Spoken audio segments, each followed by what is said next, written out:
¿Qué está pasando en el ecosistema de Venture Capital? Y arranquemos entendiendo que para esta parte de América Latina vamos a analizar la información regional del AFCA.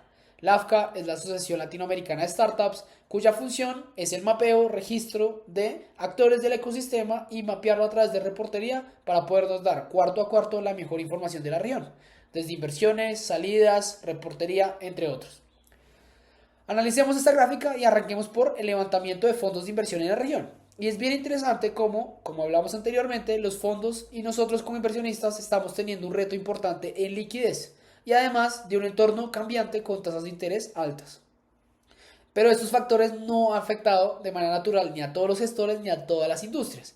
Y es bien interesante, como en la gráfica de la derecha, vemos cómo se han levantado casi 8 mil millones de dólares a través de 98 fondos, pero impulsando compromisos en otras industrias, como cuáles, infraestructura, recursos naturales y crédito privado. Y en contraste con la captación que ha habido pues, para estrategias de private equity y venture capital fue particularmente débil.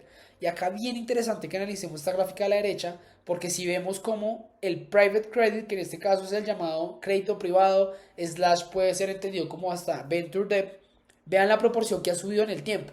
De una u otra forma ha sido un activo que ha ido ganando peso y valor en el mercado, porque al ser un activo ilíquido e invertir deuda privada a empresas que ya han demostrado de una u otra forma rentabilidad y, o recursos para mantener una empresa hacia largo plazo, pues ¿por qué acceder a equity, que es el capital más costoso, cuando puedo acceder a una deuda a una tasa competitiva que va a poder repagar en el tiempo? Es un activo de tendencia. Y hoy es uno de los grandes retos de los fondos de inversión y es cómo incluso creamos fondos multiestrategia en donde ofrecemos equities y, por qué no, deuda privada. Si vamos a tener compañías que puedan necesitar de ambas aristas. Y esto es uno de los grandes retos principales que tenemos en América Latina. Porque en Venture Capital, en mercados globales, si hoy nos damos el cuenta, por ejemplo, ejemplos como A16Z se volvieron en instituciones financieras multiestrategia. Ya no ofrecen solamente un tipo de activo. Y para los LPs, los inversionistas que van a invertir en nosotros, vamos a tener esa necesidad de buscar multiproductos para poder satisfacer las necesidades del mercado. Y la realidad de los activos. Si el activo es líquido a largo plazo, ¿por qué no ofrecer un producto líquido y en el corto plazo que pueda gestionar ambas variables? Pero sin perder el foco, que es lo más importante, que es apostarle a la innovación local. Ahora pasemos a ese levantamiento de capital. ¿Por qué tipo de gestores? Si es principiante o experimentado. El llamado Emerging Fund Manager o el experimentado Fund Manager.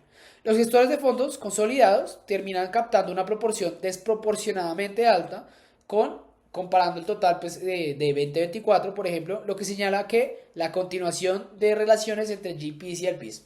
Entonces, como hablábamos en el módulo 2, en donde los GPs y los LPs son la estructura que forma el fondo, el buen trabajo, la disciplina, el proceso, el investment committee y todo lo necesario para poder comprobar tesis, tracción y experiencia termina siendo un habilitador catalítico de financiamiento hacia el futuro. He logrado consolidar relaciones con mis LPs y no solamente con ellos, sino con ellos van abriendo más puertas para poder recibir más financiamiento. Y la gráfica lo dice. Si vemos la tendencia 2019-2024, los fundadores de fondos experimentados son los que han levantado más capital de manera histórica. Pero ojo, no significa porque sean la primera vez que lo hacen, no lo hagan. De hecho, sigue en tendencia que a pesar que ha bajado de manera histórica, no significa que no lo puedan hacer. Entonces, estos gestores que estaban levantando su cuarto fondo, uno posterior, terminan concentrando el 80% de los compromisos y el mayor porcentaje registrado para estos gestores establecidos desde el AFCA comenzó a hacerse un seguimiento desde casi 2006. Entonces, esta data viene recapitulándose de manera histórica y pues de una otra forma muestra cómo el compromiso y el trabajo hacia largo plazo pagan sus esfuerzos y pagan sus dividendos. Ahora hablemos sobre el capital levantado y el número de fondos que se han formado. Y también el número de firmas que se han formado a partir de estos gestores nuevos o experimentados.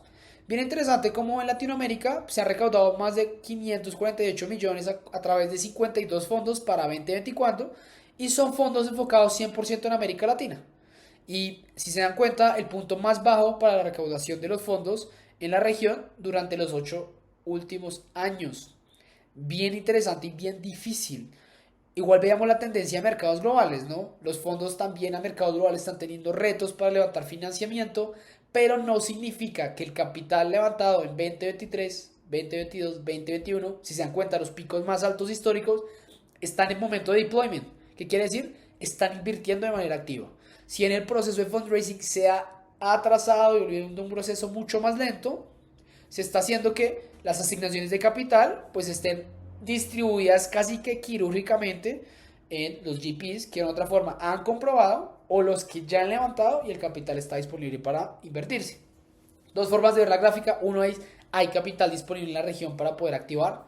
Lo segundo, hacia el futuro hay que ser un diferenciador en Latinoamérica para poder levantar fondos futuros de financiamiento, principalmente para nosotros, los fund managers que estamos levantando nuestro primer fondo de inversión. Y si se dan cuenta a la derecha, pues de una u otra forma, pues se han levantado firmas de capital de riesgo entre First Time, Emerging y Experience. Entonces la tendencia sigue, los patrones siguen de una u otra forma apostándole a que el activo sigue activo y vivo. Pero definitivamente va a ser un reto hacia el futuro poder seguir levantando este tipo de venture capitals. Ahora pasemos a no procesos de fundraising, sino de inversión. Y en estas dos gráficas vamos a ver el número de capital invertido y el número de deals que se han hecho en la región. De una u otra forma ya logró, si se dan cuenta de 2019 a 2024, sobrepasar tendencias históricas de lo que había pasado incluso antes de prepandemia.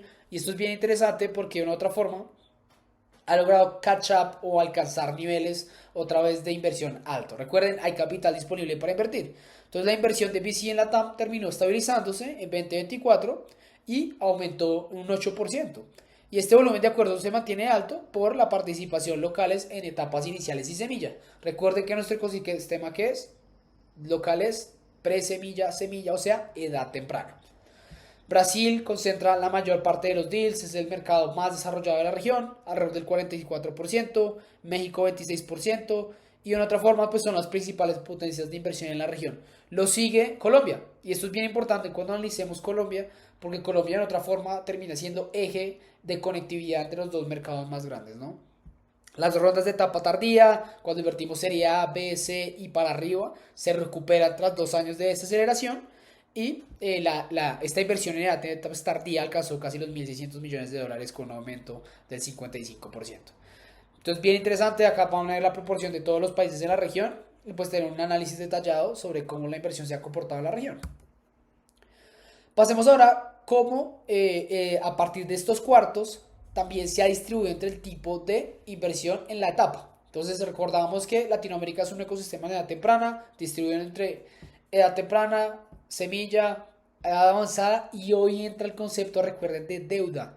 Bien interesante como incluso en 2017 y 18 y casi que parte del 19 no existía la deuda privada en este tipo de activos. A partir de 10, 20, 19, 2020 empieza a existir un poco más la tendencia, pero hoy es de manera natural como el Venture Debt tiene y sigue siendo parte de las soluciones de acceso a financiamiento en la región, pero se compite de manera directa ¿con quién? Con edad temprana y edad semilla. Y esa ha sido nuestra tendencia. Bien interesante como en este caso lo que está midiendo es las rondas pues de etapa inicial y que termina representando el 54% pues de la proporción de inversión. Pero recuerden, es 54, pero no significa, no es porque haya cantidad, es porque a medida que avanzan las rondas, pues hay mayores cheques. Entonces, si estoy invirtiendo en una edad tardía, pues claro que va a tener una proporción mucho más alta porque la cantidad invertida en ese deal va a ser mucho mayor.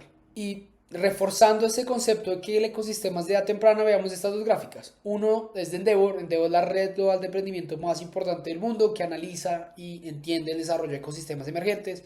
Y dice que alrededor del 90.1% de los VCs consideran que la TAM es un ecosistema de edad temprana o media dentro de todo el ciclo de innovación completo. Y si vemos ahora la gráfica del AFCA, si vemos la distribución de 2019-2024 entre Seed, Early Stage, Late y Venture Debt, la mayoría de la inversión se la lleva la edad temprana, con una gran proporción definitivamente a edad avanzada, pero incluyendo pues deuda como veíamos en la gráfica anterior. Consolida el concepto y nos hace y nos categoriza en donde Latinoamérica es un ecosistema de edad temprana. No todas las empresas se quedan ahí. Tenemos casos de éxito y hay empresas que compiten en el escenario global. Y esa es la proporción que de una otra forma recibe financiamiento de edades avanzadas.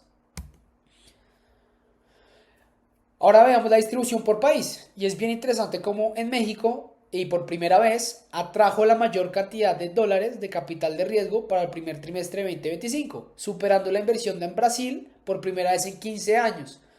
Esto no es nuevo y no va a ser la única vez que suceda. La innovación empieza a salir obviamente del país y no solamente tiene que ser Brasil el mercado que lidera.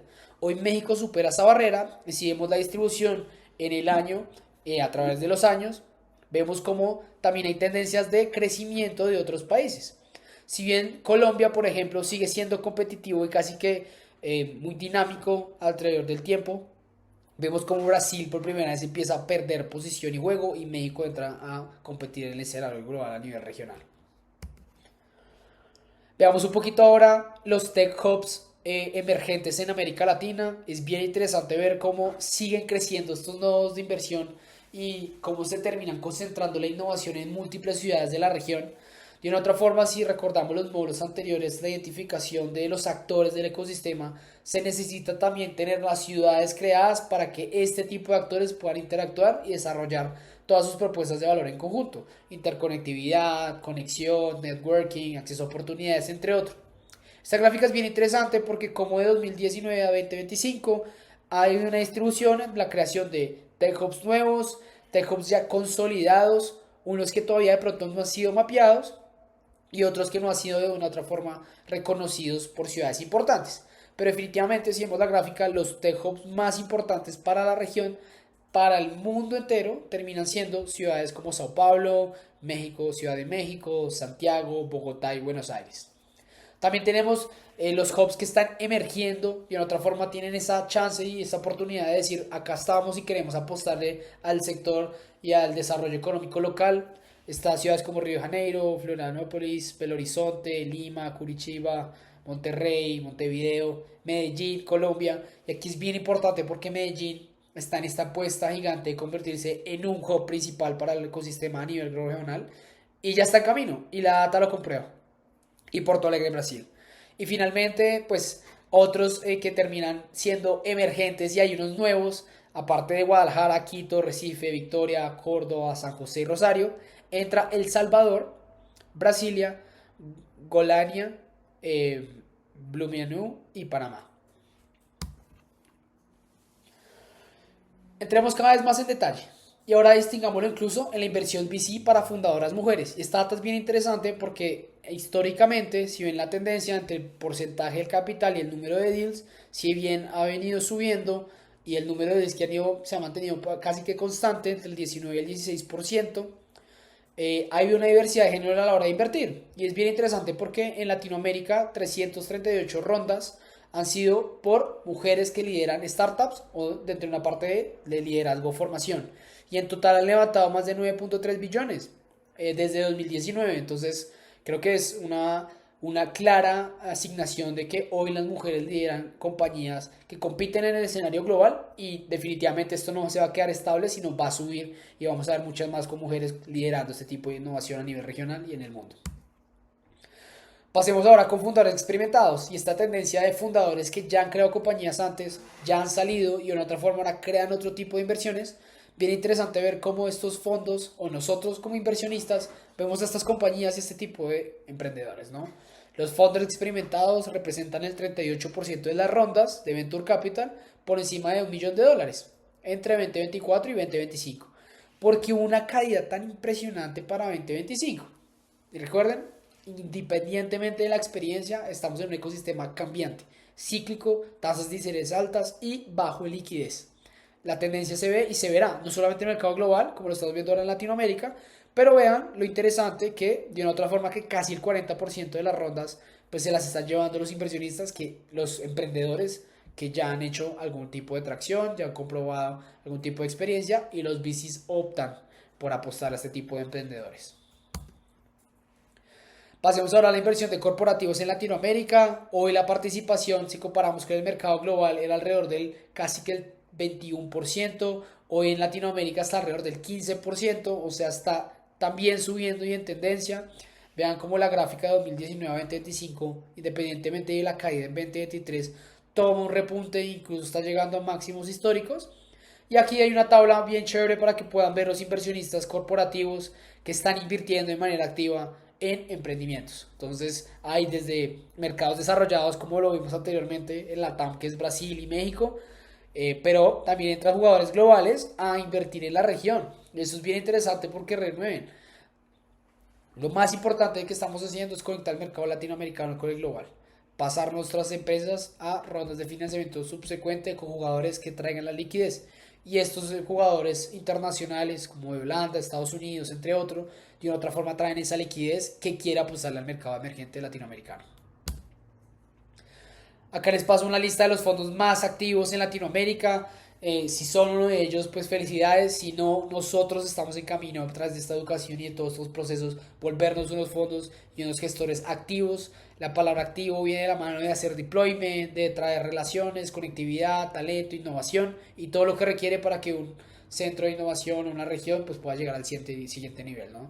Están distribuidos en qué, si se dan cuenta, en edad temprana, en edad pre-seed, seed y un par de fondos en edades avanzadas. Muchos de ellos son latinoamericanos, muchos de ellos vienen de mercados globales a invertir y apostarle a la región. Y la idea es que de cada uno de ellos puedan identificar todos los conceptos que hemos visto entre tesis, sector, compañías que tienen sus portafolios y salidas para que podamos ver en identificación cómo estos fondos activos de una otra forma están trayendo valor a la región. Ahora analicemos una data bien interesante y bien dolorosa. Al final, hoy el tiempo para cerrar una ronda de Venture Capital está extendido, pero de manera brutal. Y esta gráfica es bien interesante porque lo que quiere dar esta gráfica es que cuando un emprendedor levantó ya su edad temprana, ya pasó la etapa pre-seed y seed, todo excelente, pero el proceso de levantamiento de capital para rondas subsecuentes de financiamiento es cada vez más lento. Entonces, el capital y los fundadores continúan ajustando planes operativos para reducir cuánto su gasto y cumplir necesidades de financiamiento a largo plazo. Hoy no es tan fácil levantar una ronda. Vean que después de haber levantado pre-seed y seed, levantar una serie A en 2019 podría ser hasta un año, mientras que hoy en la realidad del mercado local puede tomar hasta casi 20 meses. Lo mismo para la serie C, donde hoy tomaba mucho más tiempo, hoy toma mucho menos porque en otra forma, si ya logramos ser rentables y un camino claro, podemos aguantar procesos largos de financiamiento, pues reducir a llegar a esas fases porque ya hemos comprado o hemos llegado a unos hitos muy importantes. Pero ¿qué pasa?